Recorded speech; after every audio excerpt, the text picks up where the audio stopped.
All right, what's up, guys? Welcome back to another episode of the Growth by Shawn podcast. So, Anna Cloud is with us today. Anna, how are you? I'm great. Thank you for having me on.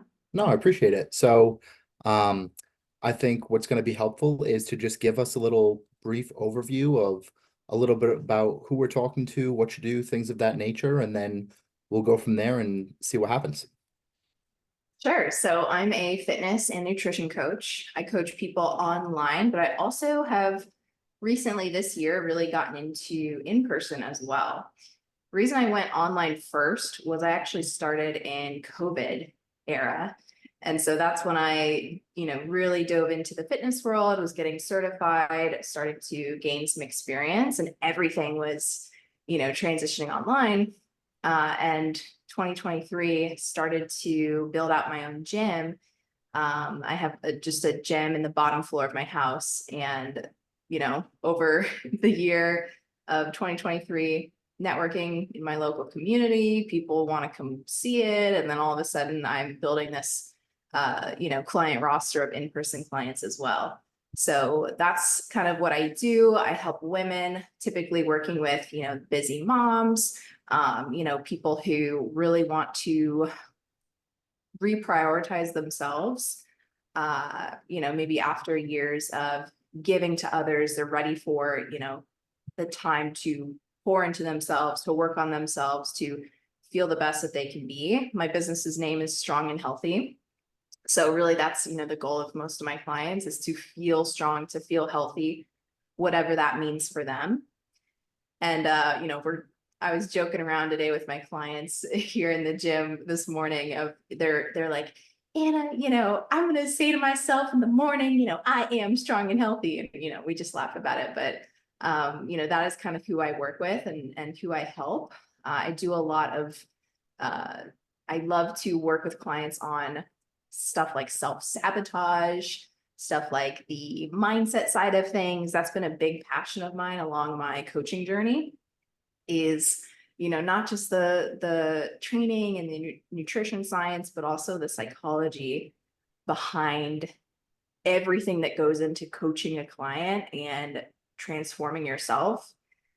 Because so many of us, like, we can know what to do, but like doing it is a whole nother skill, and is not just a whole nother skill for yourself, but also as a coach. Like, how do we really help guide people to best make these changes and help them develop a growth mindset? And really, for me, my goal is to get my clients lasting results that aren't going to just they're going to go back to their lifestyle before, and then the results are going to be go away, but rather true lifestyle change, behavior change work to get them results that really last. So that's long-winded answer of what I do. Yeah. There's a couple different ways that I want to take this, but I think the most impactful way that we can start this is for a lot of people that listen, or either even people that aren't listening, necessarily like health and fitness, at least for me, is just like what you're saying, is a lot of the mindset component. We know what to do, but for some reason we're not doing it. Like why do we self-sabotage? How do you actually change a behavior? How do you change a pattern? Um, how do you actually form a healthy habit? All of these things are, in my mind, much more important because if you look at two meals, for the most part, if I went into Walmart and said, "Hey, I'll give you $100 how to lose weight," the majority of people can tell you how, or they have some type of idea of what a healthy quote unquote meal is versus an unhealthy meal, or at least from a micronutrient standpoint, right? And so when you're looking at trying to change behaviors, build a better lifestyle, what is, of course, every client is different, but what is the starting point that you like this process that you take clients through in order to actually start to change habits, behaviors, self-sabotaging patterns? Yeah, so we start with why. Why are we looking to get this outcome, right? What is the why behind your goals? And that why is going to be the driver for everything that we do. So getting clear on your why for, let's say your goal is to lose 20 pounds, transform your body, build some muscle. If your why is just for a vacation that you have coming up in a couple months, cool, that's not necessarily bad, but thinking in a long-term sense, we want to make sure that you have a deep why that is really intrinsically rooted and not just extrinsic for this external thing, that's coming up. Is we want to have those internal deep whys as to why these things are meaningful to us. So that's going to be the first step we take, is that clarity around the overarching goal, the overall arching outcome that we're trying to achieve.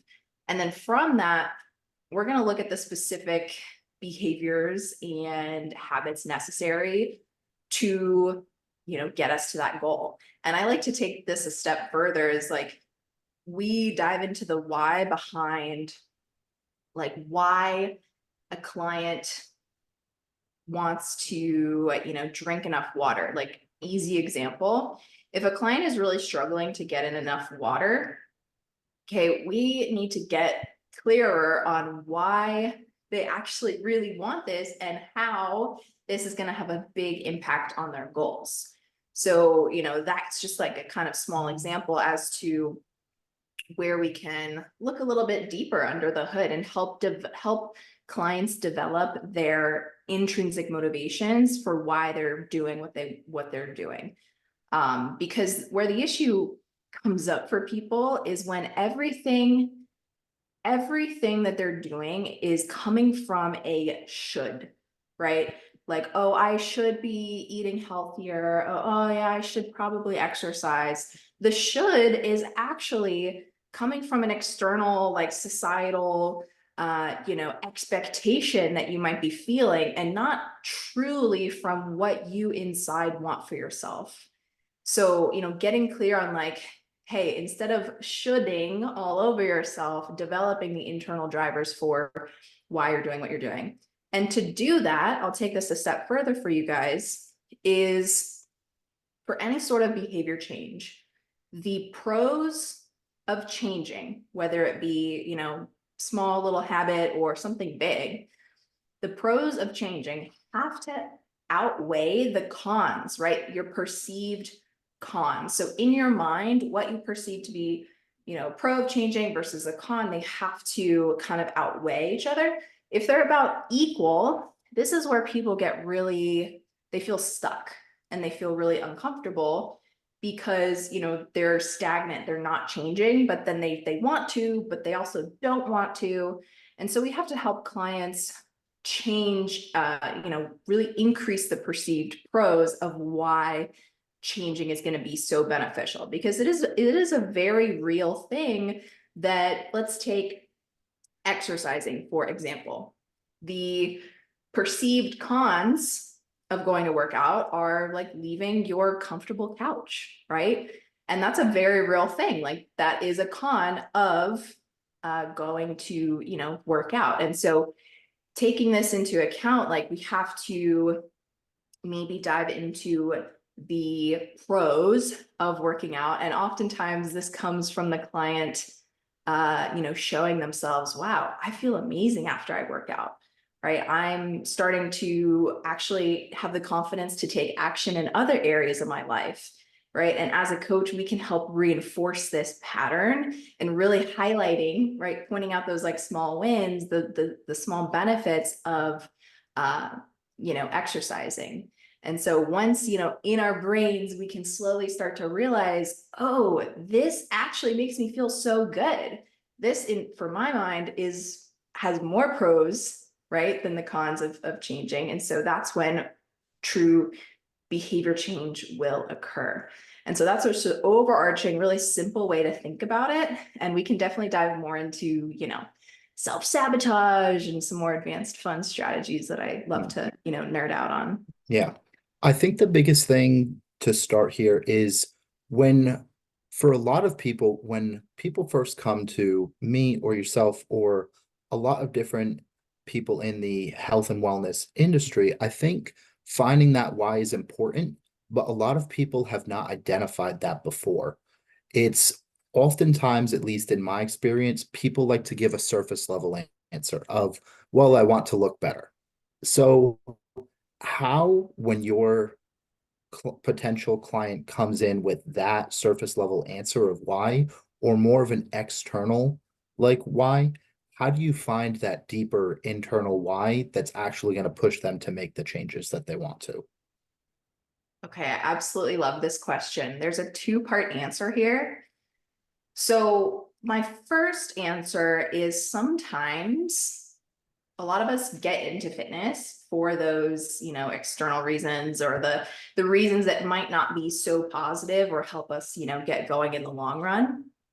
And so, that's okay. But again, it's, over time, our whys tend to start to shift, and it's important to shift them, into some of that positive stuff to really kind of help us keep going. So sometimes that is the case, but kind of the approach that I take with clients, and that I suggest if you're, let's say, trying to change just on your own journey, is taking that surface level answer and then again asking, okay, why is that important to me? And this is something called the vertical arrow technique, to where, okay, we start with the surface level thing. We've got the, let's take the vacation example again. Okay, why is it important to you to look different on this vacation? Well, I want to feel more confident. Okay, why is it important for you to feel more confident?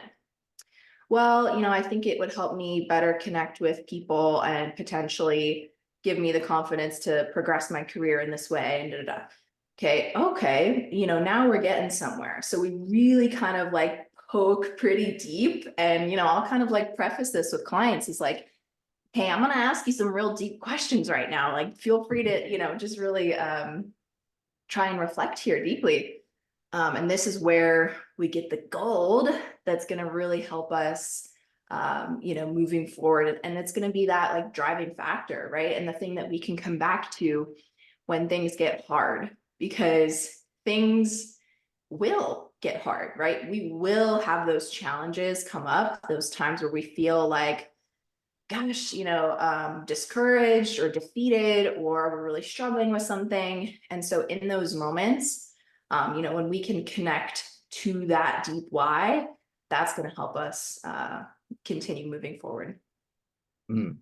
Now, I think this is a good segue because when we find that deeper why, now health and fitness and your body and taking care of yourself can branch into many other areas of your life. And so, just as we were talking beforehand, before we started recording, we were talking a lot about balancing your self-care, your health routine, owning an in-person business, an online business, all of these different factors. And so, when someone's why is specifically for their career, how do we help them realize, okay, or let me try to rephrase this. Um, how do we let's just go in the direction of how do we look to balance all of these different factors, especially when we're looking like at our why specifically. Like, okay, I want to get in shape because I know it will help me with my career. How do we focus less on the career and more into the self-care side and understand that that is actually what will help us in our career? Yeah. And, I think someone can look at a health and fitness professional and they can, in their mind, go, well, it must be easy for them. It's their job to stay fit, which, I totally get that on one hand. It is, our job to really, take care of ourselves and like be the leader, be, the one who's, moving things forward.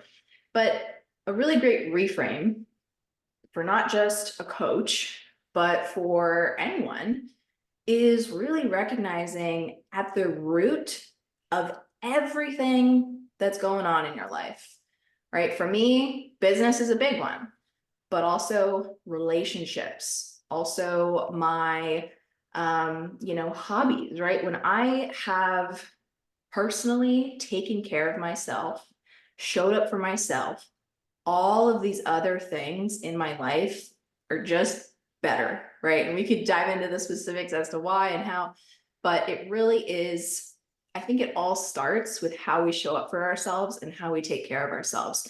And I think that this is true for anyone, right? Even if you are, let's say you're a stay-at-home mom, maybe the way that you show up for your kids, you're more patient, you're more energetic, right? You are personally having better self-worth and confidence. And then what does that do? That translates to, your kids, right? So I think reframing, like taking that time for yourself as something that can be like, oh, this is selfish, but actually it's selfish not to, right? We have to take care of ourselves in order to be able to show up for the world and for all the things around us, to make those things better, which in turn make our life better. And it's this whole ripple effect. So I think that no matter what, position you're in, whether you're a coach and, this is going to make the whole difference for you and your business, but also, if you are, at a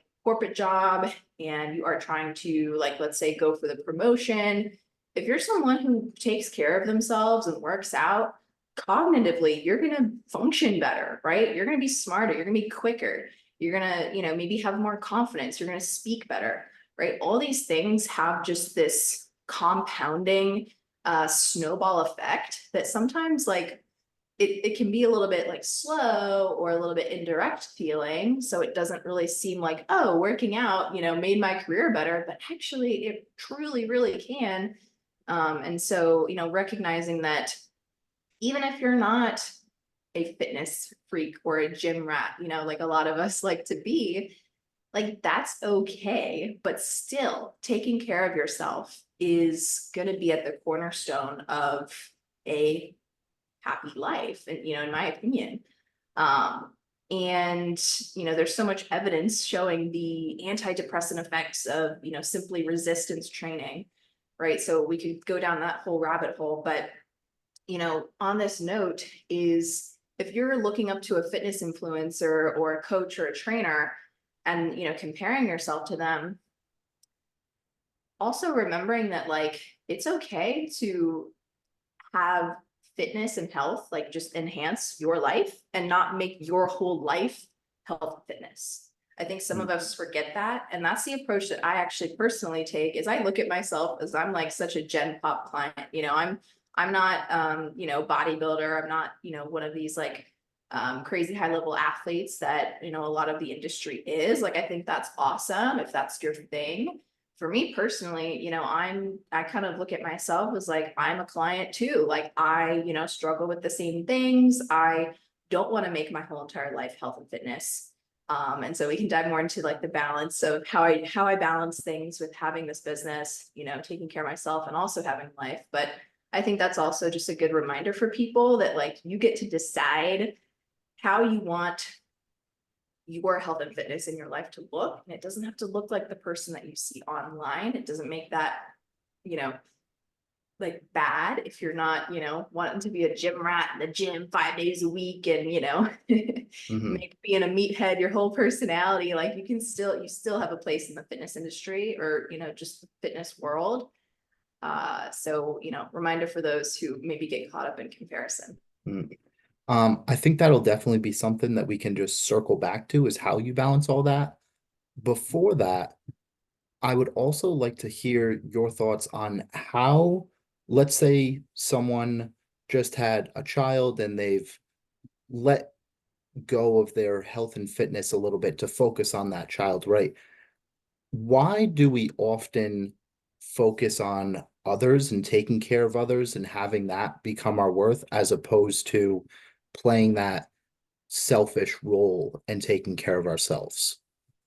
Oh yeah, this is a good one, especially, I'm sure if there's any moms listening, you probably, Mhm. highly relate to this of like putting, others first sometimes. And um, I think that obviously when you're like raising a small child, like, yes, you do have to do that and you do have to make some sacrifices.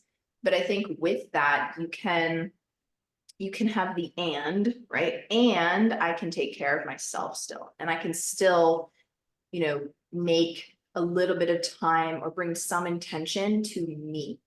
Right. And we could get into the, like, that's just from a time perspective and like a little Mhm. mindset reframe.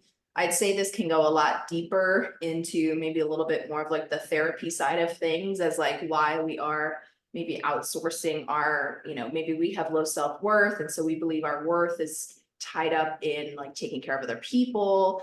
And that can be a whole slippery slope into sometimes like losing yourself and like forgetting, oh, what do I actually like to do in life? Like, how am I taking care of myself? Right. And so, like, sometimes these simple reminders of, like, hey, let's do some self care, like, do something for you. Like, it's such an important reminder, especially as, like, I would say a parent, but also especially as a woman, as a mom.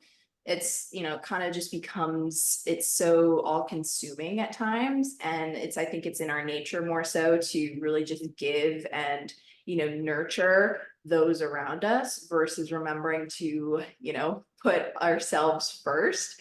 And so, yeah, I think that reminder is definitely key and something to sometimes even dive deeper into if that's something that you feel like you could benefit from, bringing up in, therapy or something like that.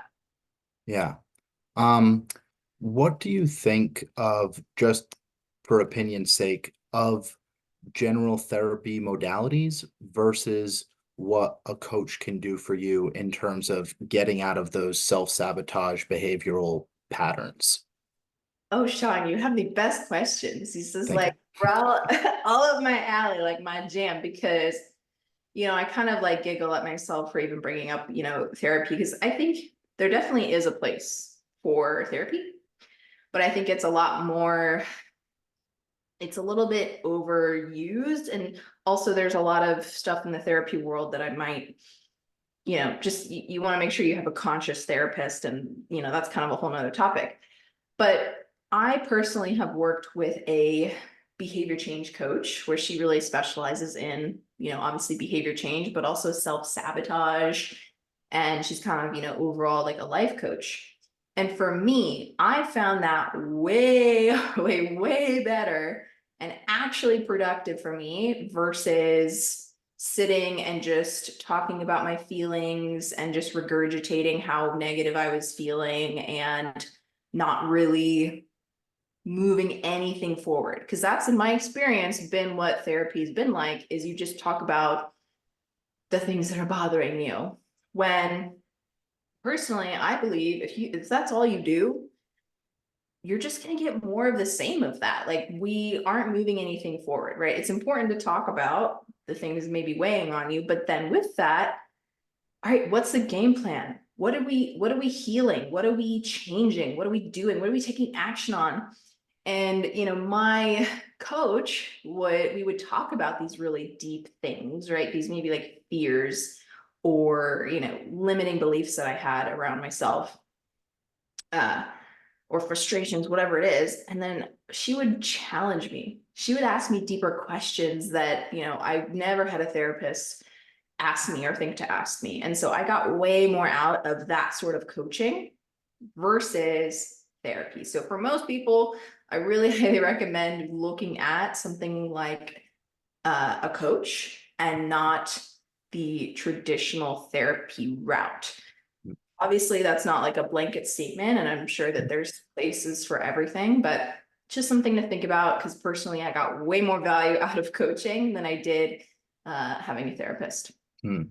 Now, when you're being struck with these deeper questions being asked, do you think for you, in order to go and ask these deeper and more personal questions to clients and potential clients and get them to open up more, to really understand more of their patterns, do you think that you yourself or any coach that you're only able to connect as deep with them as you are able to connect with yourself?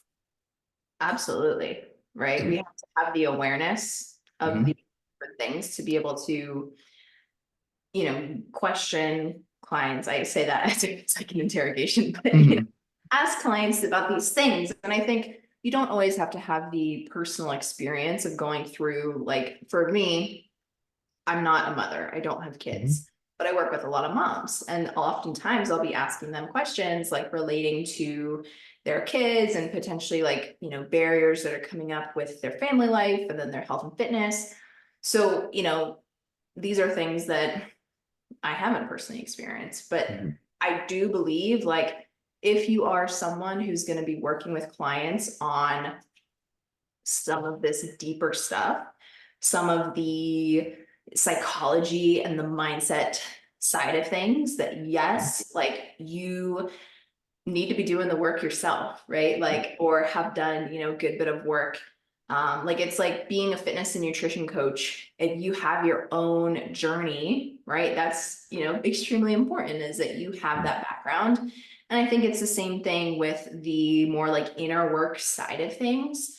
Mhm. Kind of what I make sure I do is like, as a coach, as a fitness and nutrition coach, I'm not like crossing that line of like, hey, we're talking about stuff that I can tell is, is not quite what we need to be talking about. But if it's something that is really relating and affecting their fitness and nutrition, I'm able to ask those deeper questions and just get some clarity. And rather, it really, when you learn to ask better questions, it helps the client oftentimes come up with their own solution, which is actually so much of what coaching is and can be, is like, we don't have to have like all the answers for our clients. Mhm. Is we're able to like put up a mirror for them, right? Reflect back some questions, some things that we're hearing. And, oftentimes like the client is able to be like, oh, I think that's actually the connection here. And this might be why. And so then I go, okay, so what do you think we could maybe do differently instead, or, or work on, or something like that. And then they are the ones coming up with the answers. Mhm. So yeah, so it's definitely about, kind of not crossing that line. So yeah, I don't think that to help someone with a problem, you always have to have experience with it personally. Mhm. But definitely being aware and conscious and doing your own work at the same time. Mhm. Now, when we're allowing others to come up with their own answers, as opposed to just blanket giving, hey, this is what you need to do, and then perhaps they're not doing it. When someone comes up with their own answers and they're still having a difficult time integrating those answers, what is the next step that you're normally taking in order to help that integration process? Ooh, yeah. So first thing I will say is, if you're a coach listening, the client coming up with their own answers, that right there is so huge and something that will massively transform your client adherence. Because one of our core needs as humans is to feel autonomous. And when we have someone, telling us to do this, it's in our nature to be a little bit maybe rebellious. And, we want to feel in control of our, destiny and outcomes. And so it's funny, clients will come to me and they'll be like, Anna, just tell me what to do. And I'm like, no. Mhm. Obviously I'm here to guide clients and, utilize my expertise and, but also at the same time, like, let's say I'm suggesting, hey, I want us to increase your steps. That's going to be really important for me and for us. What do you think is a realistic amount for you that could be a good challenge number to hit per day, but also not something that feels like out of, reach? And Mhm. that is, first off, helping them feel more autonomous. They're actually the ones setting the goal. And secondly, they actually know their lives better than I do. So if I were to say, hey, let's go, start with 10K steps a day. And for them, they are really struggling to even hit 5,000. That right there, that's going to create a disconnect. They're going to feel discouraged. They're going to probably want to ghost me. Maybe not from that instance, but over time, doing that over and over and over, that just creates a distance between you and a client. And so this asking questions, this guiding sort of way of coaching is going to be way more beneficial than always being the one who's just telling.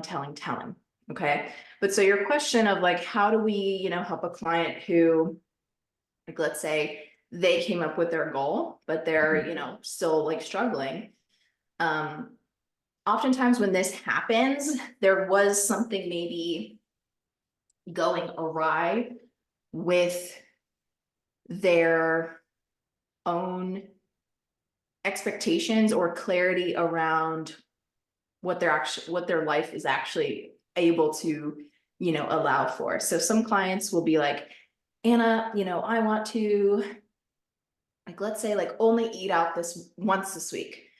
But then they forgot about, oh, they're actually traveling out for work multiple days a week. And it's, and they have to do all this studying. And so they can't cook at home. And so there's all these barriers that weren't considered before.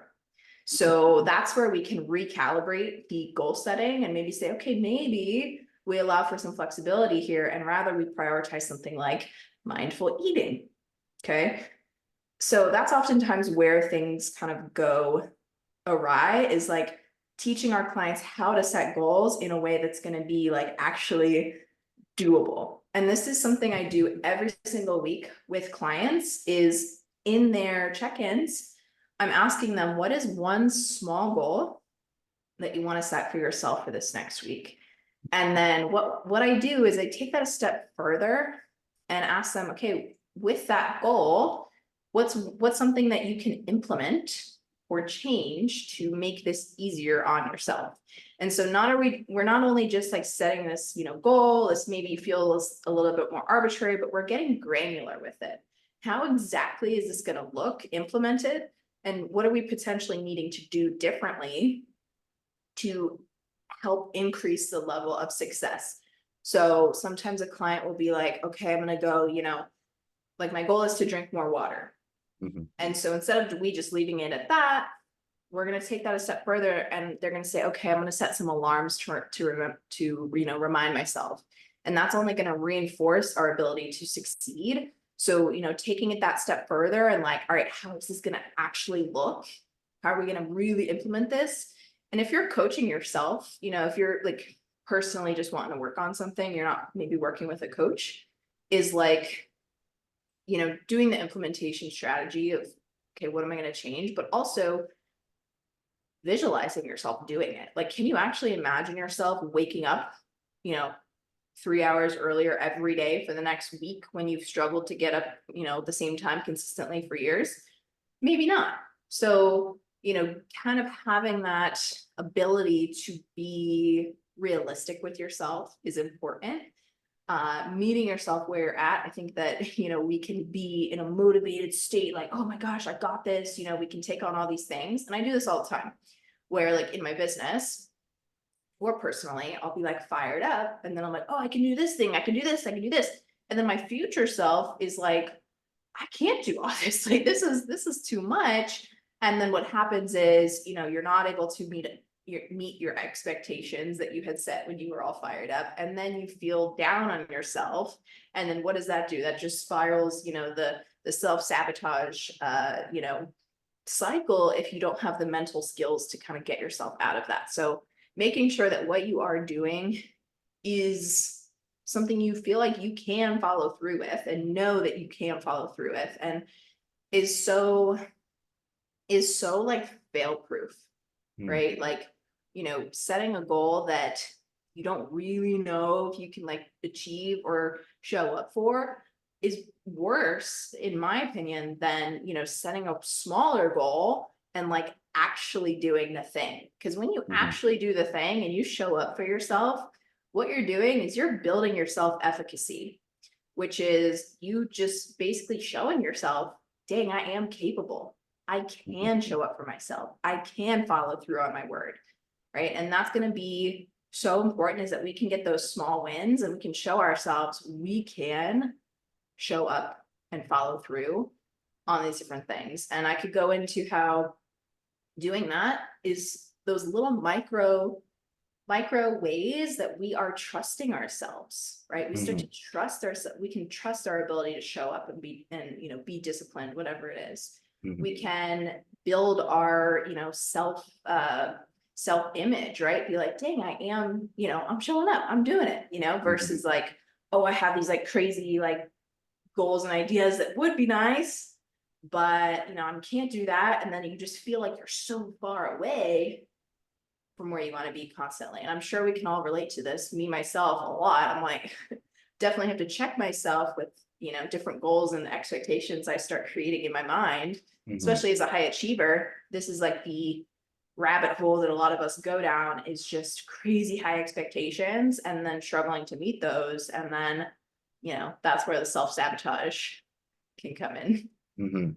Um, yeah, for that, for me, like self-efficacy and all of these things, building trust within yourself, that's a huge just talking point and passion of mine of how to build trust within yourself. And really the way that I interpret it is uh, building personal integrity and how that whole realm works.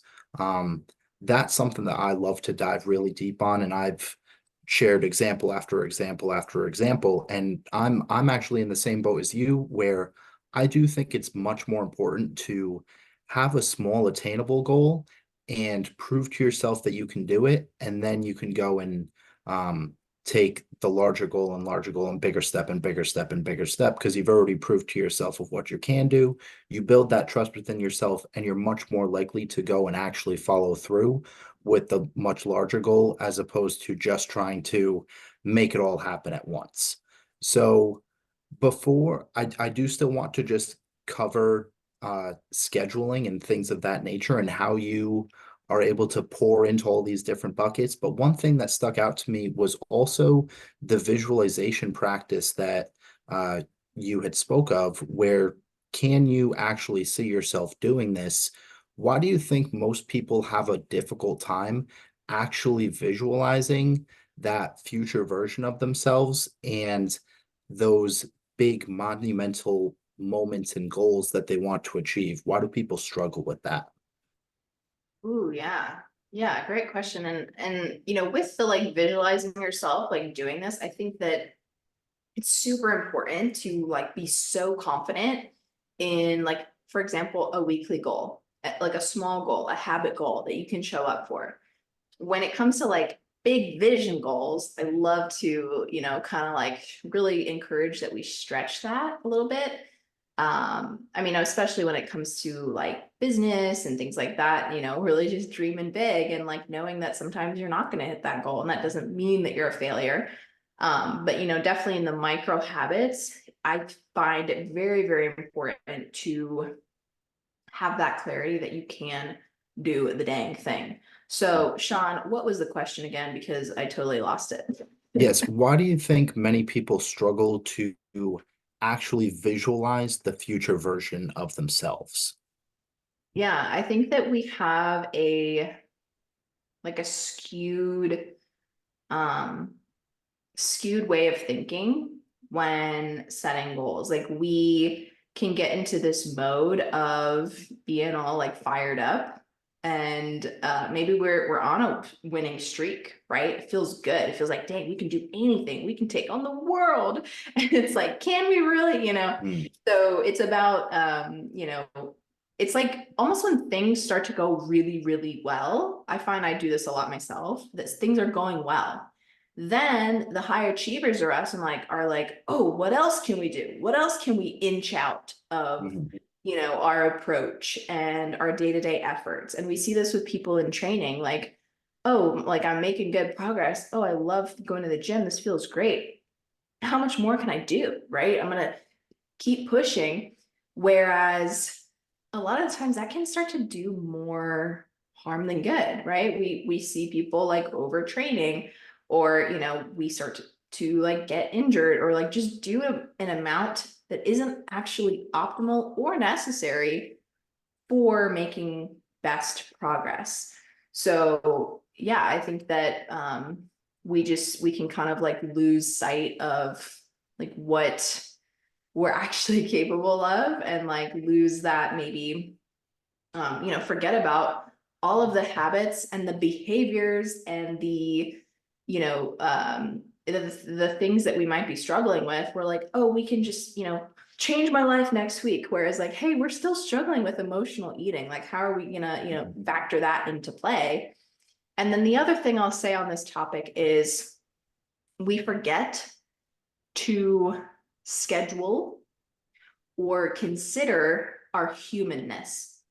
Like, especially, you know, high achievers, we see open space in our calendar and we go, oh yeah, we can do that.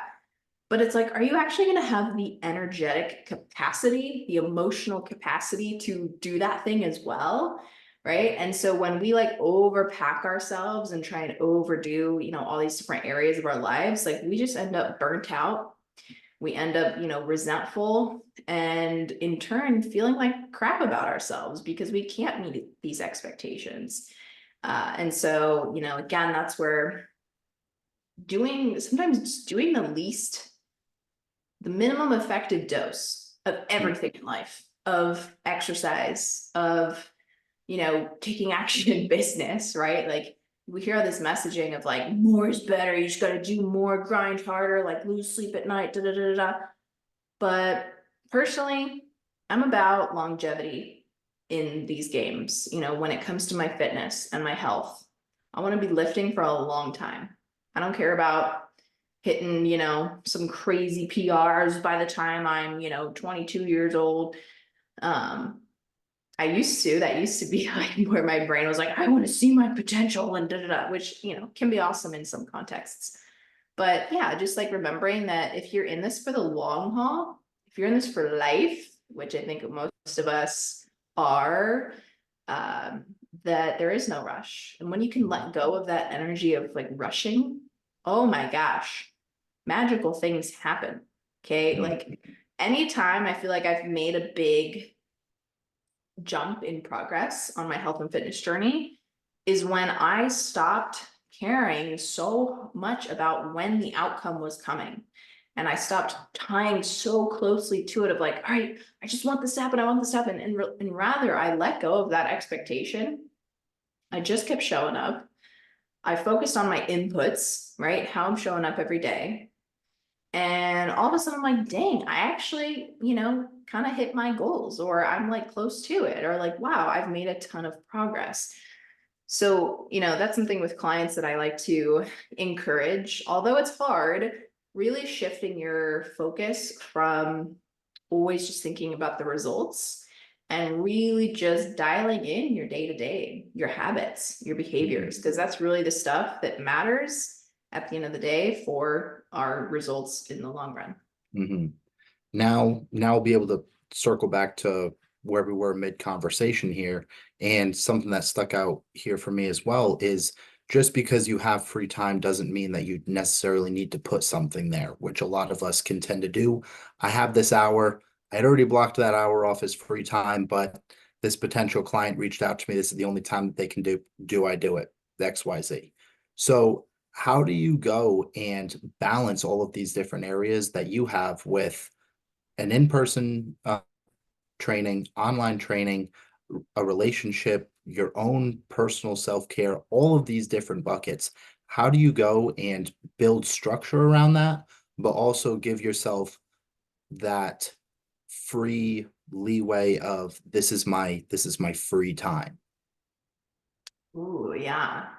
Yeah. I mean, I think it's been a constant like thing that I've been like figuring out, quote unquote. And I think I've really come to a place where I feel freaking amazing with my routine and my ability to take a step away and, you know, not feel like I always have to be doing something. I think that for me in my business, where I was going wrong for a long time was I would take any free time as like, all right, how can I get the most amount of things done and be the most productive and, you know, crush my laundry list of projects? Because I have, you know, as an entrepreneur, as a coach, as a business owner, your list of things to do can grow like a lot faster than you can execute sometimes. And it's overwhelming, right? And so like I think for a while I was stuck in that trap of I'm going to try and do the absolute most that I can possibly do like all the time. And I think I've gotten really good at owning my rest time, like literally being like, okay, that's everything for today.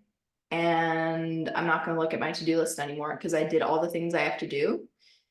Um, But then that comes to a place where you're like, okay, I'm not moving forward on these different projects. And how do I move these things forward that I don't necessarily have to do, but I want to be doing?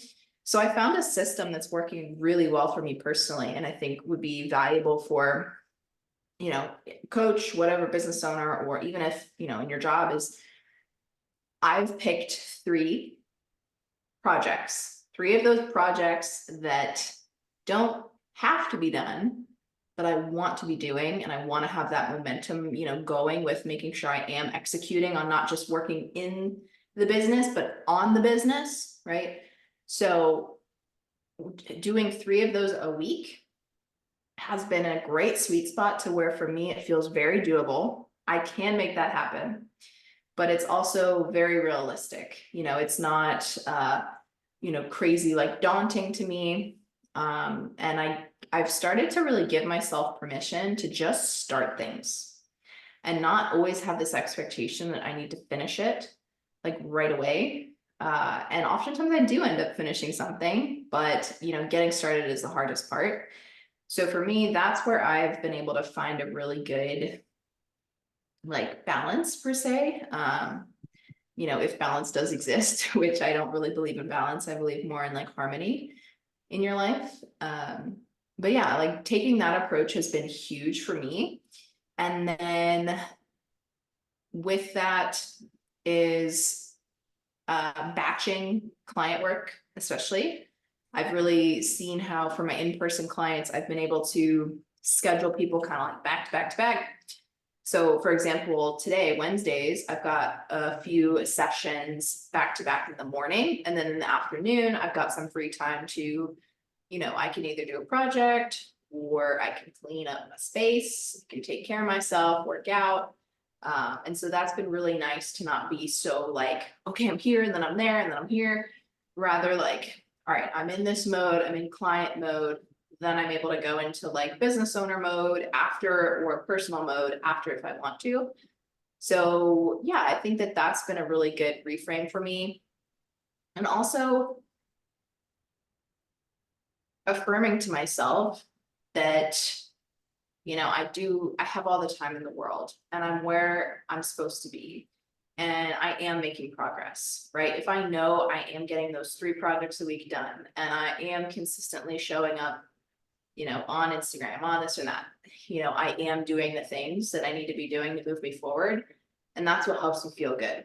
Because, before all I would think about is, okay, there's a million and one ways I could be better at content and I need to improve this and I need this and that. And, you can always find things that you can be better or, be executing faster on or be doing more of. But I think I got clear on like, okay, what do I actually want my life to look like? Is that the kind of person that I'm trying to be?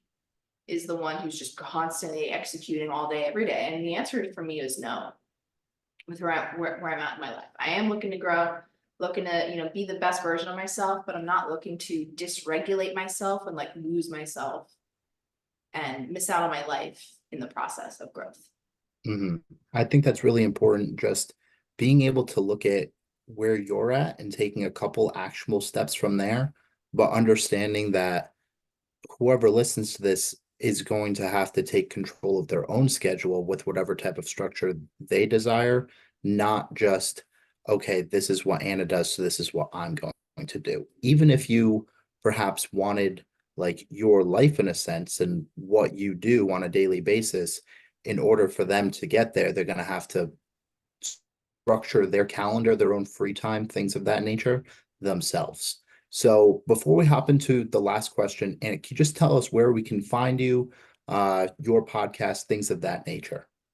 Yeah, so best place to connect with me would probably be Instagram, which is at Anna Clough. So ANNACLOUGH. Then you can also find me on Apple or Spotify podcasts. If you want to listen to my podcast, it's called Get Strong and Healthy. You can go to my website, strongandhealthy.com. Healthy having 2 L's because the other domain was taken. But yeah, I'm currently remodeling my website, so that'll be a little bit more pretty here soon. But that's a good place to get in contact with me as well. So yeah. Beautiful. And then our last question comes from the previous guest. So this is from Amanda Russo, and her question is, what resource do you recommend everyone utilize to be successful? Oh,